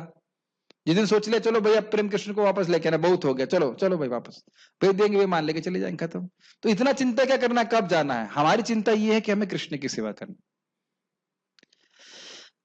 फलस्वरूप उसे अपनी स्थिति बनाए रखने के लिए इस संसार में अत्यधिक संघर्ष करना पड़ता है। एक लाइन समझ में आ रही है? कृष्ण की सेवा को भूला हुआ है, इसीलिए माया पिटाई कर रही है। कृष्ण की सेवा को में लग जाएगा तो माया छोड़ देगी तुरंत उसको। एकदम एकदम सीधी विज्ञान है। जैसे मैं आज ये भक्त को समझा रहा था कि बेटा तू भजन करना चालू कर, भक्ति करेगा तो अब में देखना भौतिक जीवन बहुत आसान हो जाएगा। अगर तुम भक्ति इधर छोड़ दोगे, कहो कि मैं भौतिक जीवन को मैनेज करूं, तो माया के पास तुम्हारे मैनेजमेंट को तोड़ने के बहुत अच्छे मैनेजमेंट हैं। वो एक के बाद एक परेशानी देती रहेगी, वो परेशानी कभी समाप्त नहीं होती। अभी देखो मेरे पेट का प्रॉब्लम था, वो पेट का प्रॉब्लम समाप्त हो तो बुखार हो गया, अब बुखार का प्रॉब्लम हुआ तो कान का प्रॉब्लम शुरू हो गया। तो यह प्रॉब्लम तो देती रहेगी, अगर इधर ध्यान देते रहेंगे तो कभी भजन नहीं कर पाएंगे। आप कहो कि ये सेटल हो जाए और ये बच्चे सेटल हो जाए और ये हो जाए और वो हो जाए, आप ही सेटल हो जाओगे, भक्ति सेटल नहीं होने वाले। माया का कार्य ही है कि लगातार एक के बाद एक प्रॉब्लम देती रहे, कभी प्रॉब्लम सॉल्व नहीं होने वाली है। Make sense? न केवल मनुष्य तथा कुत्ते बिल्ली जैसे जीव, अपितु इस भौतिक जगत के बड़े बड़े नियंता यथा ब्रह्मा शिव तथा विष्णु तक परमेश्वर के अंश है। ये जानते हैं विष्णु मतलब भगवान के स्व अंश है, भगवान से भिन्न है। ये सभी सनातन अभिव्यक्तियां हैं, क्षणिक नहीं। यानी कि ब्रह्मा जी भी, शिव जी भी, सभी सब सनातन हैं। कर्षति यानी संघर्ष करना शब्द अत्यंत सार्थक है। बद्ध जीव मानो लौह श्रृंखलाओं से बंधा हो, वह मिथ्या अहंकार से बंधा रहता है और मन मुख्य कारण है जो उसे इस भव सागर की ओर धकेलता है। ये लाइन समझ में आई आपको? मन में भोग की इच्छा होती है, उस भोग को प्राप्त करने के लिए जीव प्रयास करता है और फिर से भोग के संस्कार बनते हैं और फिर उसके बाद उसको एक और शरीर प्राप्त हो जाता है। इसलिए कह रहे हैं मन ही इस भव सागर में, जन्म मृत्यु रूपी सागर में बार बार जन्म का कारण है। ठीक? जब मन सतोगुण में रहता है तो उसके कार्यकलाप अच्छे रहते हैं, जब रजोगुण में रहता है तो उसके कार्यकलाप कष्टकारक होते हैं, और जब वह तमोगुण में होता है तो वह जीवन की निम्न योनि में चला जाता है। ये कौन से अध्याय में पढ़ा था हमने? 14वें अध्याय में पढ़ा था। सतोगुण से सुख और ज्ञान की उत्पत्ति होती है, रजोगुण में व्यक्ति बड़े बड़े कार्य करता है, दुख होता है, और तमोगुण में से पता ही नहीं कि करना क्या है, पूरा अंधकार में जीवन व्यतीत करता है। लेकिन इस श्लोक से यह स्पष्ट है कि बद्ध जीव मन तथा इंद्रियों समेत भौतिक शरीर से आवृत है, और जब वह मुक्त हो जाता है तो यह भौतिक आवरण नष्ट हो जाता है, लेकिन उसका आध्यात्मिक शरीर अपने व्यष्टि रूप में प्रकट होता है। ये लाने समझ में आए? इसकी व्याख्या टीका में की गई थी कि हमारी ये भौतिक शरीर नष्ट होगा, स्थूल सूक्ष्म, फिर क्या हमको प्राप्त होगा? क्या प्राप्त होगा रामचंद्र प्रभु?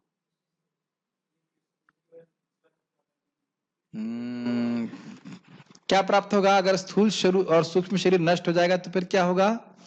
आध्यात्मिक स्वरूप प्राप्त होगा, आध्यात्मिक शरीर प्राप्त होगा, जो उसके द्वारा हम भगवान की सेवा कर पाएंगे। ठीक? माध्यान्दिनायन श्रुति में सूचना प्राप्त है। क्यों भाई? था ये श्लोक है कि नहीं? टीका में पढ़े थे कि नहीं? प्रभुपाद कोट कर रहे हैं कि नहीं? आउट ऑफ कोर्स तो नहीं बोल रहे थे। सवा एष ब्रह्मनिष्ठ इदम शरीरम मर्त्यमिति उत्सृज्य ब्रह्मा विसंपद्या ब्रह्मणा पश्यति ब्रह्मणा शृणोति ब्रह्मणे वविदम सर्वम अनुभवति। समझ में आया? याद आ रहा ना क्या बोला गया था? वह ब्रह्म होता है, उसकी आंखें भी ब्रह्म हो जाती हैं, उसके कान भी ब्रह्म हो जाते हैं, वस्तुतः उसको आध्यात्मिक शरीर प्राप्त हो जाता है, भगवान की सेवा वो कर पाता है। ये वेद की बात है, मनगणत भावुकता की बात नहीं है। यहां यह बताया गया है कि जब जीव अपने इस भौतिक शरीर को त्यागता है और आध्यात्मिक जगत में प्रवेश करता है तो उसे पुनः आध्यात्मिक शरीर प्राप्त होता है, जिससे वे भगवान का साक्षात्कार कर सकता है। तो वह स्पष्ट है, समझाना नहीं है। यह उनके आमने सामने बोल सकता है और सुन सकता है, तथा जिस रूप में भगवान हैं उन्हें समझ सकता है। जो वैकुंठ में भगवान विष्णु के पास जाते हैं, नहीं, भगवान विष्णु के पास तो जाते ही हैं, भगवान विष्णु के पास जाते हैं, बहुत सुंदर। और भगवान विष्णु जब बोलना शुरू करते हैं तो उनको ऐसा लगता है कि उसे अमृत उड़ेला जा रहा है उसके कानों से। स्वागतम स्वागतम ऐसे करके भगवान बोलते हैं, गोप कुमार को बोलते हैं कि तुम स्वागत है तुम्हारा। भगवान बोल रहे हैं। सोचिए एक सिंपल सा शूद्र जीव भगवान के पास जाता है और बहुत सुंदर बातें बोलते हैं, और वैसे बोलते हैं कि ऐसा लग रहा था कि बस अमृत उड़ेल रहे हैं। ऐसे ही भगवान श्री राम के पास जाते हैं, उनको प्रणाम करते हैं और थोड़ा संकोच कर रहे होते हैं, तो भगवान श्री राम कहते हैं नहीं, संकोच करने की जरूरत नहीं। और फिर भगवान बोलना शुरू करते हैं तो अमृत अमृत उनको ऐसा लगता है। हम लोग कल्पना नहीं कर सकते, लेकिन कहते हैं उसको कल्पना मतलब आप उसको एक्सप्लेन नहीं कर सकते भगवान का अनुभव क्या है। लेकिन प्रभुपाद की कृपा से, आचार्य की कृपा से हम सबको भगवान के धाम जाने का मौका मिलेगा। प्रोसेस बहुत सिंपल है। ये सब बातें सुन करके हमारा प्रेरणा बनती है कि हम भजन करते रहें, भगवान के धाम पहुंचे। स्मृति में भी यह ज्ञात होता है, वसंत यत्र पुरुषाः सर्वे वैकुंठ मूर्तया, ये भी कोट किया गया था ना। वैकुंठ में सारे जीव भगवान जैसे शरीरों में रहते हैं, अभी तो बताया गया था इस बात को। जहां तक शारीरिक बनावट का प्रश्न है, अंश रूप जीवों तथा विष्णु मूर्ति के विस्तारों अंशों में कोई अंतर नहीं होता। ये समझ में आया? मतलब भगवान के समान वो दिखाई पड़ते हैं, जैसे श्री दामा श्रीमती राधा रानी की तरह दिखाई पड़ते हैं, उनके भाई हैं ऐसे करके। दूसरे शब्दों में, भगवान की कृपा से मुक्त होने पर जीव को आध्यात्मिक शरीर प्राप्त होता है। तो इसकी व्याख्या कर चुके हैं, ठीक है। मम्मेवांश शब्द भी अत्यंत सार्थक है, जिसका अर्थ है कि भगवान के अंश। भगवान का अंश ऐसा नहीं होता जैसे किसी पदार्थ का टूटा हुआ खंड। इसकी व्याख्या किए थे ना हम लोग।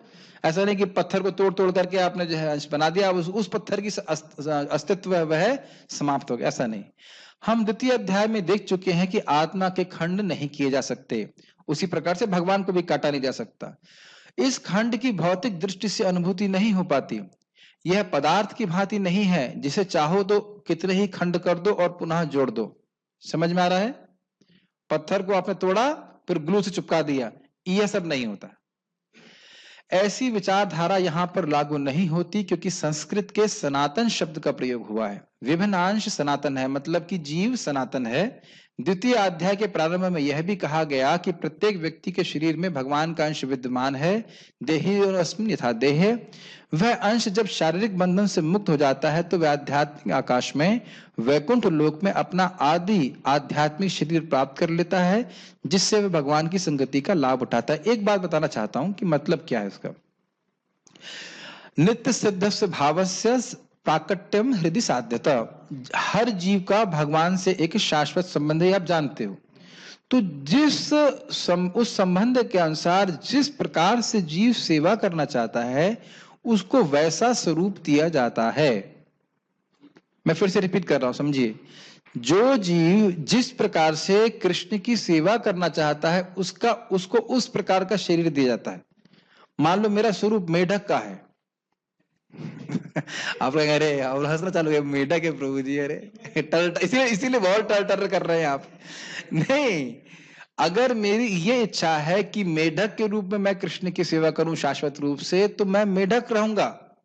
लेकिन अगर मैं चाहूं कि मेढक से मतलब कुछ समय के लिए मेढक छोड़ करके मैं पेड़ बन जाऊं, तो पेड़ भी बन सकता हूं। और फिर छोड़ करके मैं चक्र बन जाऊं तो चक्र। ये कोई लिमिटेशन नहीं है कि आप एक ही स्वरूप में रहेंगे। मैंने कल भी समझाया था कि भगवान का चक्र जब चाहता है तो इंसान मतलब मानव रूप लेकर के वो उनको चामर भी डुलाएगा, और जब लोगों को मारना हो तो चक्र बन जाएगा। आप लोगों को लगा प्रभु जी मतलब फेंकने के लिए यही समय को मिला है। हम फेंक नहीं रहे, फेंकना समझते हैं, मतलब क्या कहते हैं उसको पे मतलब मनगढ़ंत बातें बोल रहे हैं। मनगढ़ंत बात नहीं है ये सब बातें, कॉमिक्स की स्टोरी नहीं है, ये सब शास्त्र के वचन है। समझ रहे ना मेरी बात? भगवान की कौमुद की गदा भी एक व्यक्ति है। एक जीव का स्वरूप रसगुल्ला भी हो सकता है, शाश्वत रूप से वो रसगुल्ला हो सकता है, लेकिन रसगुल्ला भी बोल सकता है। कहोगे प्रभु जी आप ये तो मतलब कुछ ज्यादा ही हो रहा है। कहते ना आज मोला सारी बात हजम नहीं हो रही है, लेकिन ऐसा है। आप जानते हो कि दामोदर लीला में दूध भी सोच रहा था, अरे यशोदा मैया का दूध पीते रहेंगे, हमें कब पिएंगे, तो हम फालतू में तप रहे हैं, चलो हम आत्महत्या कर लेते हैं। तो ये सब बातें आचार्यगण केवल भावुकता में नहीं बोल रहे हैं। आध्यात्मिक आकाश में हर चीज एक व्यक्ति है, घास भी एक व्यक्ति है, समझ रहे, पेड़ भी सब व्यक्ति हैं। समझ में आ रहा है? यानी कि जीव का जो शाश्वत भाव है भगवान के प्रति, उसके अनुसार उसको एक शरीर, जो अगर शरीर शब्द कहें या विग्रह स्वरूप, प्राप्त होता है। समझ में आ रही बात? ये बात। किंतु ऐसा समझा जाता है कि जीव भगवान का अंश होने के कारण गुणात्मक दृष्टि से भगवान के समान है, जिस प्रकार स्वर्ण के अंश भी स्वर्ण होते हैं। मान लीजिए कि एक स्वर्ण का बहुत बड़ा समूह है, तो एक बहुत बड़ा कह सकते हैं कोश है स्वर्ण का, या एक बहुत बड़ा पिंड कह लीजिए, और स्वर्ण का एक छोटा सा आभूषण है, तो उसमें भी तो वही गुण है जो स्वर्ण में। वही एग्जाम्पल है, समुद्र की बूंद समुद्र, महान अग्नि या चिंगारी, सूर्य की रोशनी या सूर्य। तो सूर्य की रोशनी सूर्य नहीं है, समुद्र की बूंद समुद्र नहीं है, चिंगारी एक महान अग्नि नहीं है, लेकिन उस सभी में थोड़े थोड़े गुणात्मक साम्यता होती है। कोई प्रश्न किसी भक्त का है तो मैं ले सकता हूं? बहुत सारे प्रश्न है, आज सारी आत्माएं जग गई लग रहा है। अच्छा, आत्मा और ईश्वर प्रकृति का क्या संबंध है और क्या ये तीनों ही सनातन है? बिल्कुल सही है, आत्मा सनातन है। अरे आप भाग कर रहे हो, सुनो, पूरे क्लास सुना, समाप्त हो गई। आत्मा और कौन सनातन काम करने के लिए जा रहे हो? आत्मा सनातन है, ईश्वर यानी भगवान कृष्ण सनातन है, और प्रकृति भी सनातन है। लेकिन प्रकृति जड़ है, भगवान की शक्ति है। आत्मा भगवान की शक्ति है लेकिन जड़ नहीं है, और भगवान के जो सच्चिदानंद गुण है वह भी आत्मा में है। ठीक है, चलो प्रश्न का उत्तर दो, माइक दो आप साधुचरण। आप तो जब प्रश्न होता है तो लोग उठना चालू कर देते हैं, हम तो पता ही है सारे प्रश्नों का उत्तर। चलो अगला प्रश्न करते हैं। बृहद भागवत हम कहाँ से पढ़ सकते हैं? वेदाबेस इंस्टॉल कर लीजिए और उसमें फ्री है ये, उसके लिए अलग से आपको बता देंगे। क्या जीवात्मा बिना शरीर के रह सकती है? क्या उत्तर है साधु शरण प्रभु? रह सकती है। हाँ, अभी क्या उत्तर दिया था? नहीं। आत्मा भौतिक जगत में भौतिक शरीर लेके रहती है, आध्यात्म हंसो मत, ठीक है, और आध्यात्मिक जगत में आध्यात्मिक शरीर से रहती है। अब प्रभु जी कह रहे हैं कि ब्रह्म ज्योति में भी रह सकती है। देखिए, ब्रह्म ज्योति में रह सकती है, लेकिन वो उसका एक स्थायी स्थान नहीं है, वहां पे रह के खुश नहीं रह सकते। ठीक है, आगे क्या पढ़े? मायावाद ब्रह्मवाद का हमने वर्णन कर दिया। उसके बाद जीव भगवान का अंश इसलिए कहलाता है क्योंकि, ठीक है, ये भी इसकी व्याख्या कर चुके हैं। आध्यात्मिक शरीर क्या आत्मा से अलग होता है? इसको समझना बड़ा कठिन है, क्योंकि देखिए आध्यात्मिक वास्तविकता का धारणा करना बहुत मुश्किल है। यहां पे आचार्य गण स्पष्ट रूप से बता रहे हैं कि एक आध्यात्मिक शरीर दिया जाता है, और ये शब्दों की बनावट है। आध्यात्मिक जगत की सत्यता को शब्दों में समझाना बड़ा कठिन है। तो जो हम समझ सकते हैं उस तरह से शब्दों का प्रयोग किया जाता है। आप मेरी बात समझ पा रहे हैं? यहां आप कह सकते हो कि मेरा हाथ है, क्योंकि मेरा हाथ जड़ है और मैं चिन्मय तत्व हूं, लेकिन अब वहां आपका हाथ कैसा है इसको समझना बड़ा कठिन है। इसलिए समझाने के लिए हमें बोला जा रहा है कि हमें आध्यात्मिक शरीर दिया जा रहा है, और इसी कारण से द्वैतता पे आधारित प्रश्न यहाँ पे किया जा रहा है कि मैं और मेरा शरीर, क्या इस प्रकार का द्वैत आध्यात्मिक जगत में भी है? तो क्या उत्तर है? उत्तर है नहीं।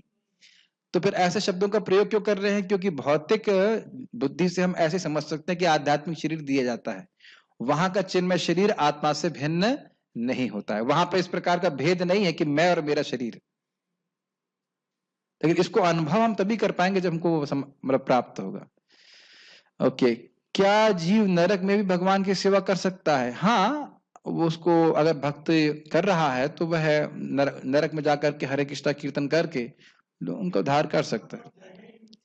ये प्रश्न एक थियोरेटिकल प्रश्न है कि जो व्यक्ति, हमने क्या सुना था कल, जिसकी जीव ने एक बार भी नाम उच्चारण कर दिया वो कभी नरक नहीं जा सकता। तो ये प्रश्न पता नहीं क्यों आ रहा है, ऐसे कौतूहल में आ रहा है। कोई बात नहीं, अच्छा प्रश्न है। तो आप लोग अगर जाना भी चाहते हैं तो यमराज जी के हाउस प्रोग्राम में जा सकते हैं, और जाते भी है। नारद जी कभी एक बार गए तो नारद जी के शरीर से छू के जो हवा जा रही थी उसी से नरक के प्राणियों को उद्धार हो गया। दशरथ भी इसी प्रकार से, भगवान दशरथ जी भी उनके शरीर से जो हवा छू के जा रही थी उसी से उद्धार हो गया लोगों का।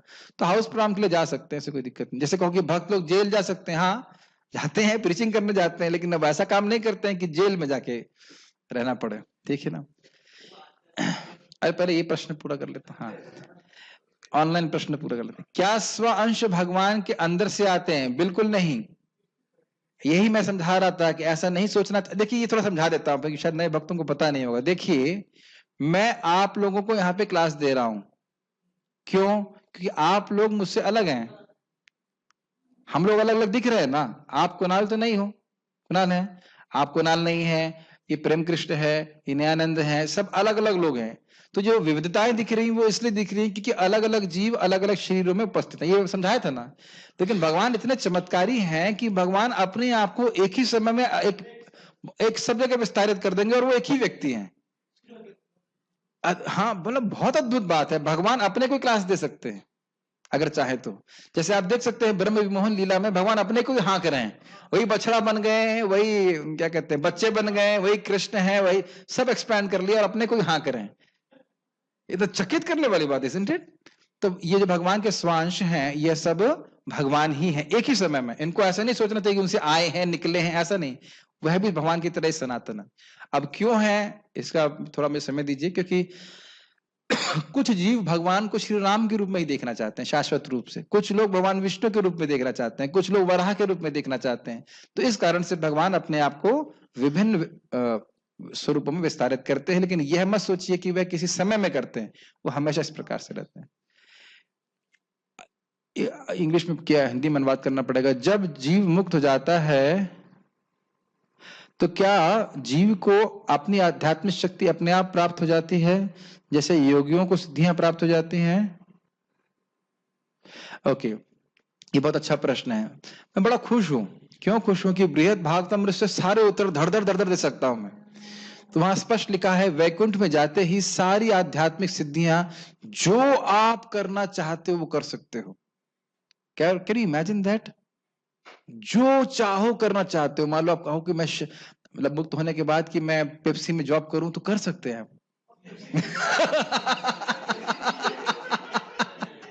नहीं, कहने का मतलब यह है कि जो चाहो कर सकते हो आप। कैन सिंपल सी बात सोचो, जो चाहो वो कर सकते हो। वैकुंठ में पहुंचने के बाद आपको ये अपने आप ही मिल जाता है, जो चाहो, एनीथिंग। ऑब्वियसली आप भगवान की सेवा के अलावा कुछ नहीं करना चाहते, लेकिन आप जो चाहे वो कर सकते हैं। Can you imagine that freedom? कुछ भी चाहो। अच्छा है कि हमें सिद्धि प्राप्त नहीं, क्योंकि बहुत बुरी बुरी चीजें भी चाहते हैं अभी। लेकिन कुछ भी चाहो, क्या फ्रीडम है, जो चाहो वो कर सकते हो। अब मैं आपको और बातें बोलूंगा तो दिमाग बाउंस कर जाएगा। गोप कुमार नारद जी को वैकुंठ में भी मिलते हैं, वो उनको अयोध्या में भी मिलते हैं, और उनको वहां पे भी मिलते हैं, द्वारका में भी मिलते हैं। तो कहते ये क्या है? तो कहते जैसे भगवान अपने आप को विस्तार करते हैं, ऐसे हम भी हर जगह अपने आप को विस्तार करते। भक्त भी, जैसे अर्जुन हमेशा नित्य द्वारका में भी है, और भगवान जहां लीला कर रहे हैं हर जगह जगह वहां पे भी है। सारे डिवोटी सब पर लागू। इधर बोल रहे जो चाहे वो कर सकते हो। यस। और दूसरा प्रश्न है कि क्या सिद्ध लोग भौतिक शक्तियां ही रखते हैं? यस, उनके पास आध्यात्मिक शक्तियां नहीं होती। भविष्य में प्रभु जी ब्रह्म बृहद भागवतमृत पर कथा करने की यस, ठीक है, करेंगे करेंगे। आप मेरे अकाउंट में 10,000 रुपये जमा कर देना। नहीं नहीं, इसकी जरूरत नहीं, इच्छा है, समय है, होगा तो जरूर करेंगे। क्या जीव अपने प्रयास से भगवान के धाम पर जा सकता है? देखिए, ये बहुत जरूरी है। जीव को अपनी तरफ से प्रयास करना होगा, लेकिन अपने प्रयास मात्र से भगवान के पास नहीं पहुंच सकता। हमने देखिए टीका में स्पष्ट पढ़ा था, भगवत संकल्प से उसको आध्यात्मिक शक्ति प्राप्त होती है। लेकिन दोनों ही बातें हैं, हमें अगर हम प्रयास नहीं करेंगे तो भगवान की कृपा भी नहीं होगी। आप जानते हो दामोदर लीला से दो बातें थी, भक्त का प्रयास और भगवान की कृपा। लेकिन अच्छी बात यह है कि यदि आपने हट कर लिया कि मुझे कृष्ण को प्राप्त करना ही है, तो आप ही जीतोगे। मैं फिर से रिपीट कर रहा हूं, अगर आपने सोच लिया कि मुझे भगवान को प्राप्त करना है, मेरी जिद है, तो आप ही जीतोगे। ये इस लड़ाई नहीं कह सकते, इस कंपटीशन में भगवान पहले से हारे रहते हो। वो खाली बस देखते हैं कि कितना हट कर रहा है। ये बात समझ में आ रही है? इसे कहते हैं भृत्य वश्यता। यही दामोदर लीला में सिखाया। वो थोड़ा आपको वेट कराएंगे, लेकिन पहले हारे रहते हो। कि मुझे भक्त से हारना ही है। तो अगर भक्त ने संकल्प ले लिया कि मुझे भगवान की प्राप्ति करनी है, चाहे कुछ भी, चाहे कितने जन्म लग जाए, तो आपको प्राप्त होंगे ही। Make sense? आपकी आपकी जीत पहले से निर्णय हो चुकी है, आपका निर्णय पहले ही से हो चुका है, क्योंकि कृष्ण भी चाहते हैं कि आप अपने उनके पास वापस चले जाए। धन्यवाद प्रभु जी। ठीक है, इसका उत्तर बताइए क्या दूं? ठीक है, और यहाँ पे किसी भक्त का प्रश्न था? नयानंद माइक पे बताइए।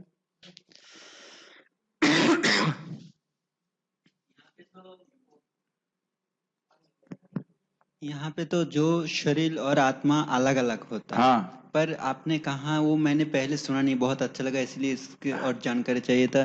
चिन्मय जगत में जो आध्यात्मिक शरीर मिलता है वहां पे, हाँ, ये भेद नहीं होता है वहां पे। आत्मा और अपने शरीर का भेद नहीं होता है, वह शरीर भी पूरी तरह से चिन्मय होता है। लेकिन फिर भी अपने अच्छा वह शरीर मतलब वो शरीर आत्मा से अलग होगा?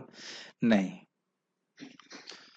वहां पे भी इसी प्रकार से गोप कुमार जाते हैं तो वो अपने शरीर के परिवर्तन को देखते हैं, एकदम पूरा स्पिरिचुअल। इट्स वेरी इनकंसीवेबल कि मतलब वो कैसा शरीर होगा, क्योंकि हम बार बार शरीर का उपयोग कर रहे हैं, तो आप बार बार मन में यही आ रहा होगा कि ये शरीर, ऐसा जड़ शरीर नहीं है। अब कुछ चीजों का अनुभव या बहुत सारी चीजों का अनुभव जो है वो अनुभव के द्वारा ही हो सकता है, उसको शब्दों में बांधा नहीं जा सकता। स्वयं गोप कुमार कहते हैं कि मुझसे अपराध हो रहा है, क्योंकि वैकुंठ की बातों को मैं भौतिक शब्दों में कहने का प्रयास कर रहा हूं, लेकिन संभव नहीं। जैसे कहो कि कृष्ण का चरण कैसा है, कमल जैसा, ये एक अपराध है। कमल कभी कृष्ण की बराबरी नहीं कर सकता है, लेकिन अब हम लोग को यही समझ में आता है कमल, तो इसलिए बोल के काम चला लेते हैं। ठीक है, और कोई प्रश्न है? चलिए स्टॉप हियर। श्रीमद् भगवद गीता की जय। श्री प्रभुपाद।